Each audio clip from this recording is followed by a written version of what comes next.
Hey everyone, it's CJ Fox. Welcome back to another video.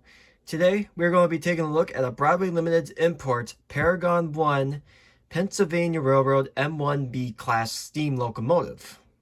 First, we're going to take a look at the box here, which is right behind the engine. This thing is a very big box for such a very big locomotive. You got the Broadway Limited stamp right there.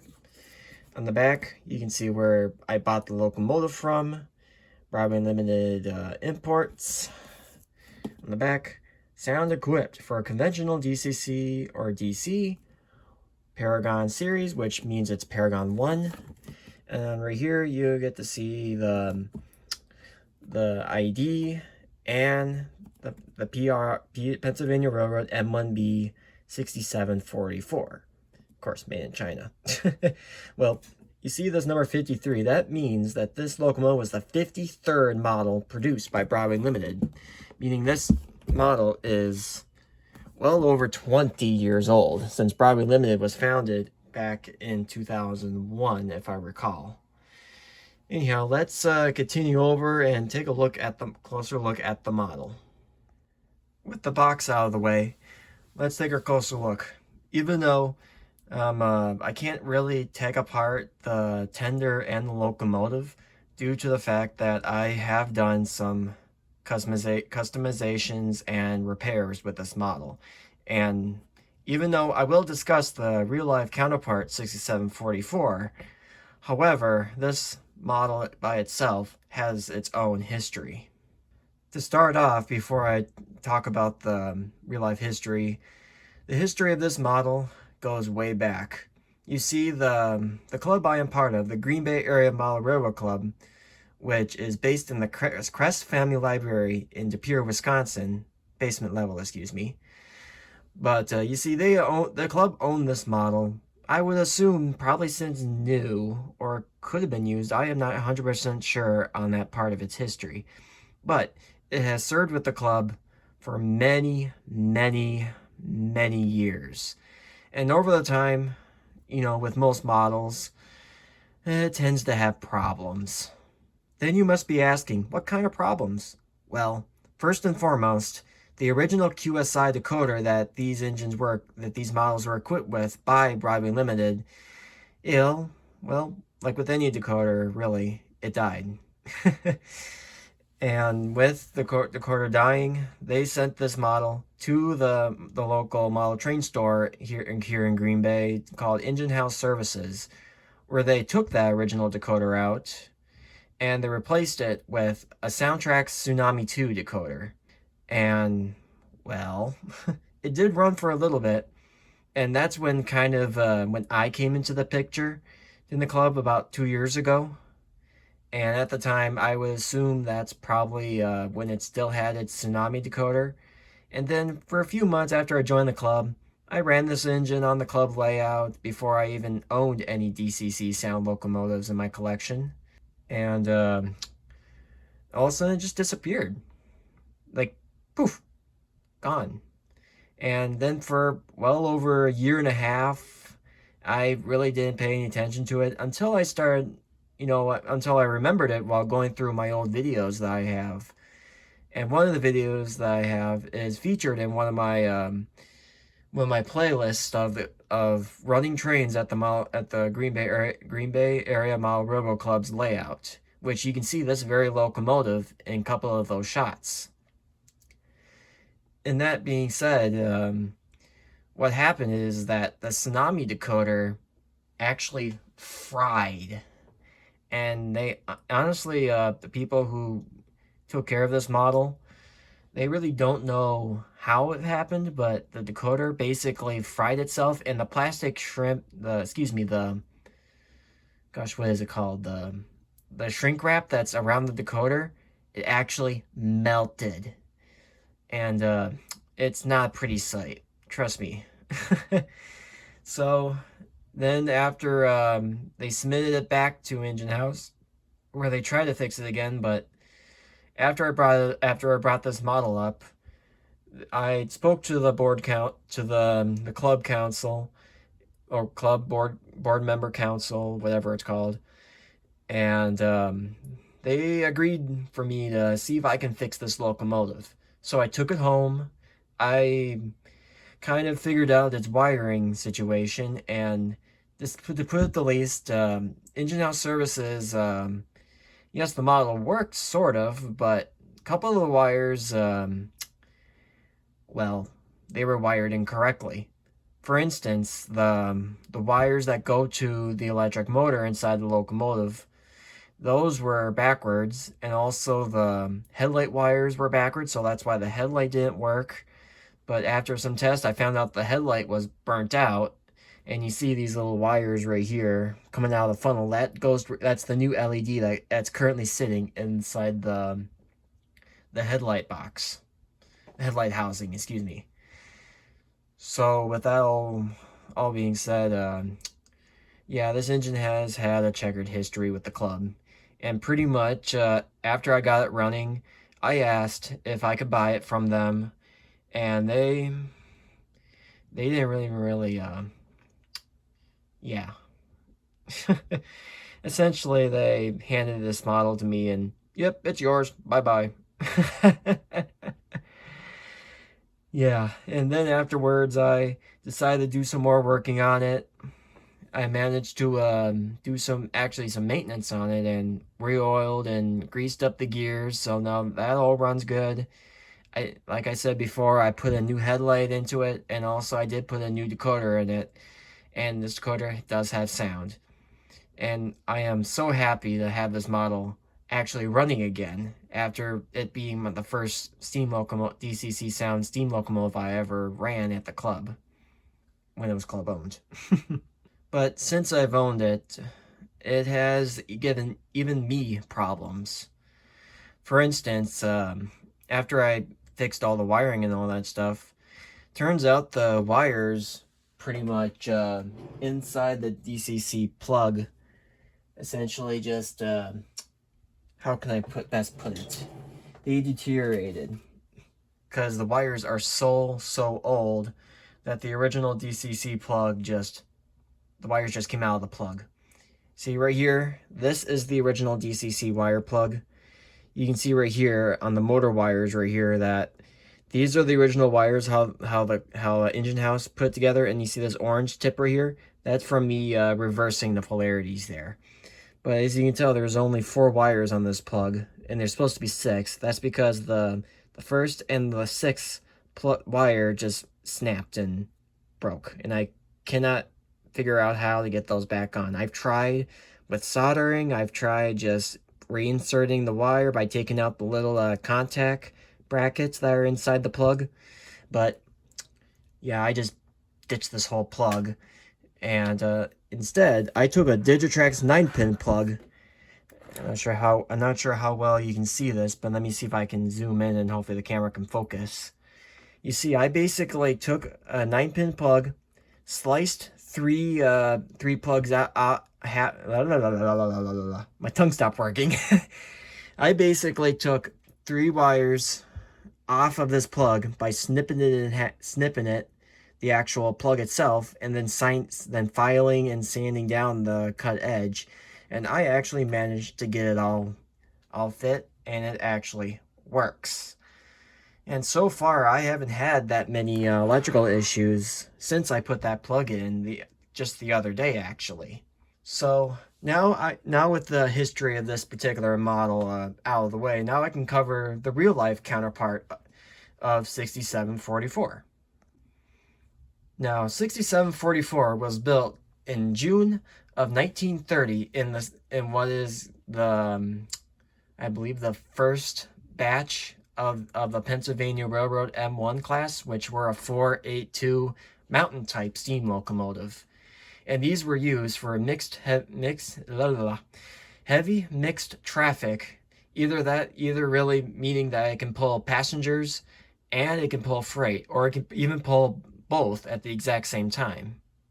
And with 6744, what happened is that the reason why it says M1b, because back in 1947, just after the war, this was built as an M1a, but in 1947, it went back to the Altoona shops where it was built back in 1930 to be reclassified as an M1b, meaning that the only difference really between the M1a and the M1b is that the differences were pretty much inside the boiler.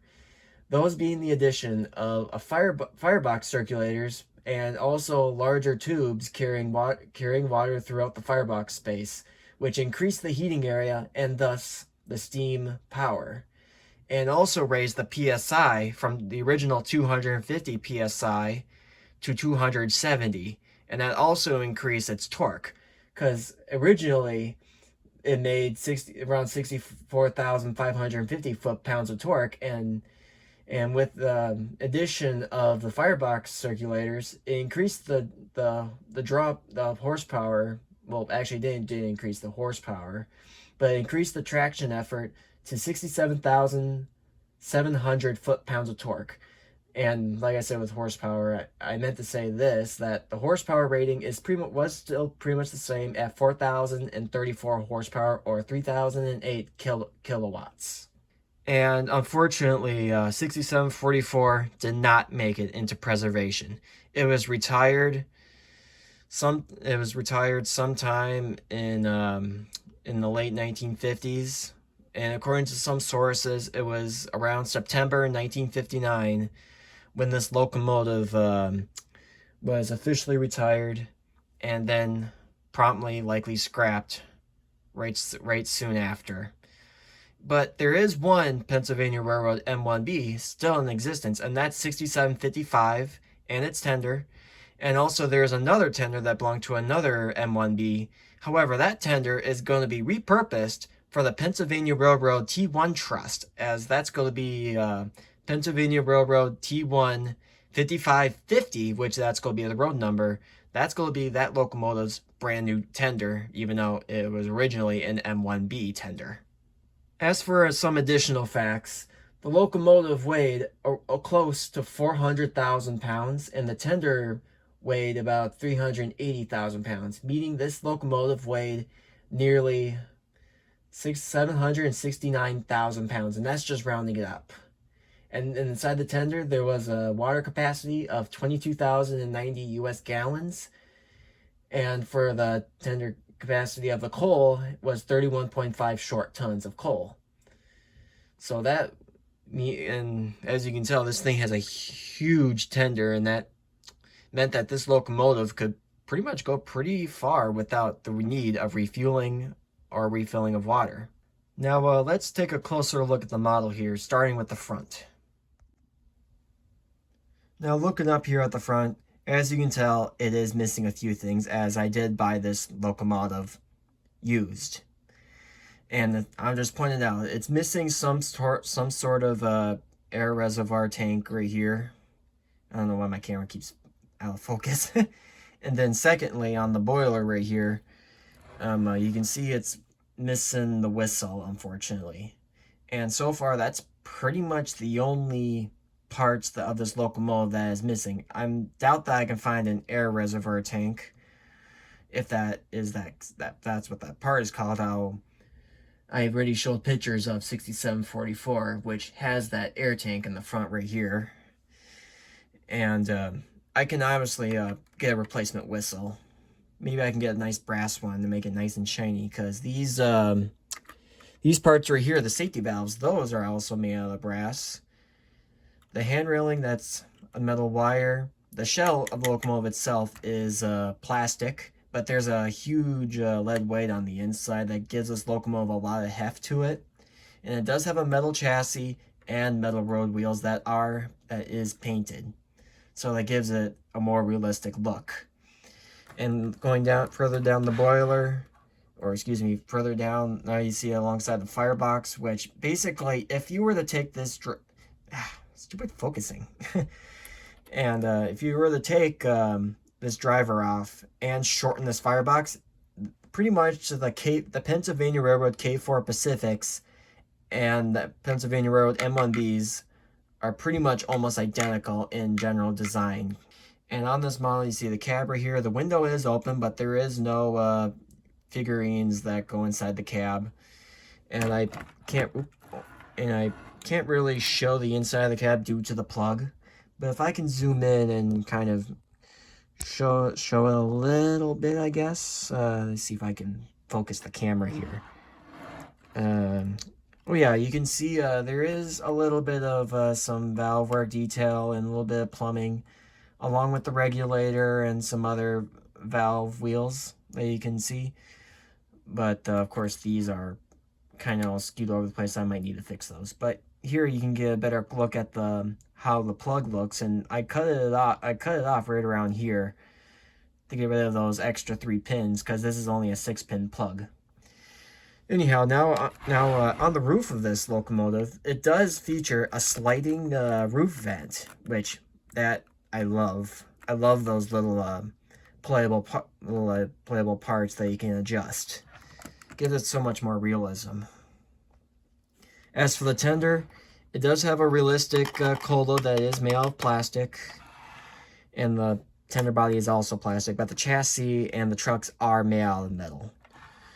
And then you can see I can't really tell from here, it's really dark, but there is the doors that open up so the firemen can access the coal to feed the locomotive. And then alongside the tender, you got some grab irons right here. You got the water hatches on the side. I'm not sure what these are. Maybe down in the comments below you can tell me what exactly these did. Maybe they're like some sort of winch, maybe. And then it does have a doghouse, which on some locomotives, when the tender is so tall, it needs a doghouse, so whenever the locomotive goes backwards, it can see behind it. Then on the back of the tender, you can see there's a ladder, there's the coupler link right here, and then there's also there's the marker lights on the sides right here. However, there is no reverse light on the back of this locomotive, and it would be cool. I think the real-life counterpart maybe had a reversing light, but it would have been cool if these marker lights light up. So that's kind of a general synopsis of the details of this engine. Otherwise, I would mention there's marker lights on here that do not illuminate. Right here, that is the steam turbine, or the dynamo that powers the electrical components on a locomotive, specifically the headlight. It does have an etched, I think this is metal. I'm not sure if that's metal or plastic, but the badging, the keystone badging here is either made out of metal or plastic. That's nicely done. And of course, I forgot to mention, not only is it missing the whistle and the tank that belongs here, it is missing the front coupler, and apparently this is split. So it's evident that sometime in the past, this locomotive probably did suffer a fall. And that's kind of unfortunate. Yeah. So with that all said, let's take this over to the track. Take it over to the layout, and I'll go over its basic functions, which it is pretty much the same functions as typical Tsunami decoders. So it wouldn't have that many functions. Compared to if this had the QSI, it would have a lot more functions. Alright, I got the locomotive up on the track. Power is on, and I'm going to unmute the locomotive so you can hear its sounds.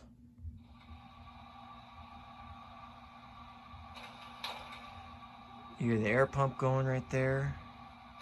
And then F0 was the headlight.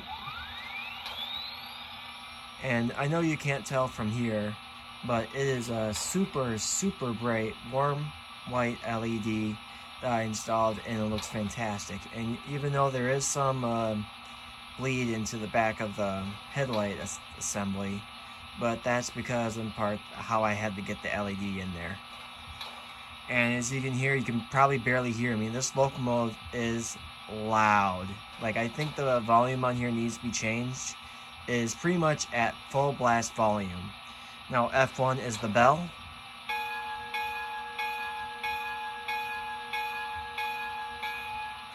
Then if you're a headphone user, I would recommend you turn down your volume because the whistle volume is extremely loud. Here we go. F2 is long whistle.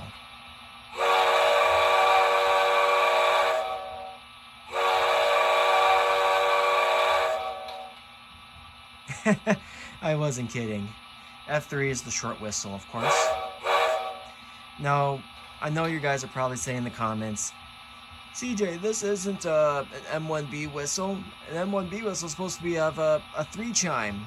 Well, thing is, yes, I can change it to a Pennsylvania Railroad 3-chime, but for me, I kind of like the Nathan flat top 5-chime, similar to what is found on, well, if you recognize this whistle, it is the exact same whistle that's found on the Polar Express, which, even though the Polar Express is Pure Marquette, is based on Pure Marquette 1225, and I believe that is a recording of its whistle.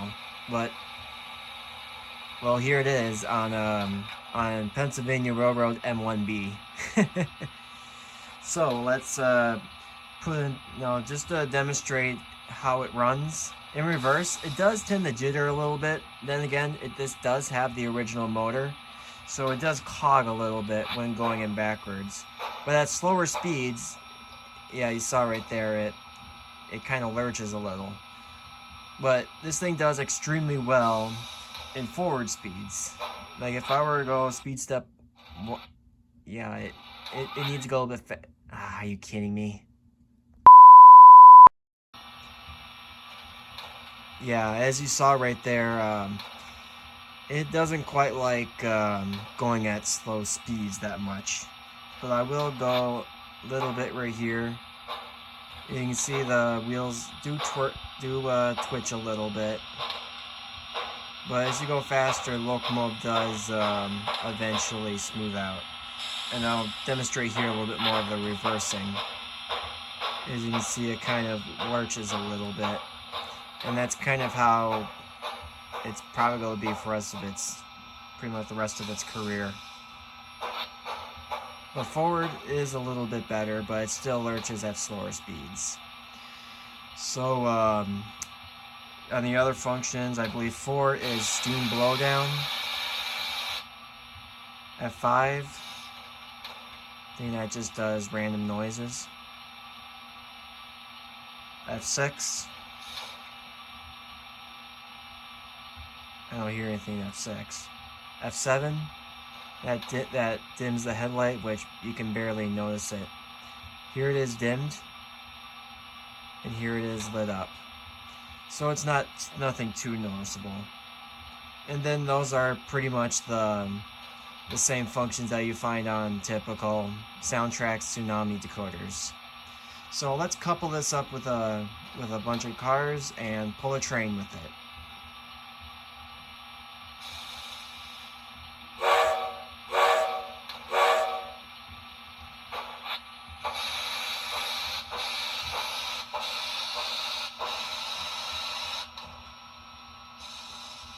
See if I hooked up on it. Yep. Alright. It does not like this part of the track right here for some reason, and it did not even hook up. Are you kidding me? Alright.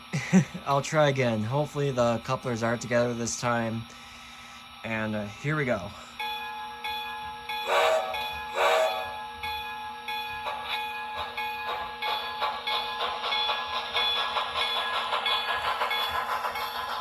Now sit back, relax, and enjoy some shots of this locomotive going around the layout.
So yeah, that pretty much concludes this review. This model can pull a lot more cars than it currently showed in the couple of clips. But as you can see, it still occasionally has electrical issues, especially when it comes to pickup. But that's for another day to figure out how I can try to fix that. So this has been CJ Fox. I hope you enjoyed this video. I have a whole list of other locomotive model train whatever videos that I have reviewed, and also I have a whole bunch of different shorts showcasing some of the models that I own running on my layout or running at the Green Bay area Model Railroad Club's huge layout. So hopefully I'll see you again. Again, this has been CJ Fox, and I hope you all have a wonderful day. Bye bye.